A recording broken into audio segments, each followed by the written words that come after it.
Hi everybody, today we'll talk about how to fix or how to solve FIFA mobile sound problem. To know how to fix or how to solve sound problem on FIFA mobile, you should just go to settings. Here in this page we click apps, default apps, app settings. When you'll find this page, you'll search about this window of FIFA mobile. Then in this list of app info, you will enter the first stop and we click OK. Here we go to click storage.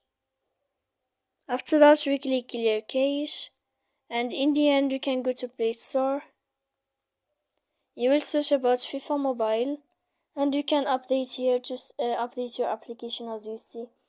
So please don't forget to support us by like and subscribe. See you next time in another video, and thank you for your attention and your watching.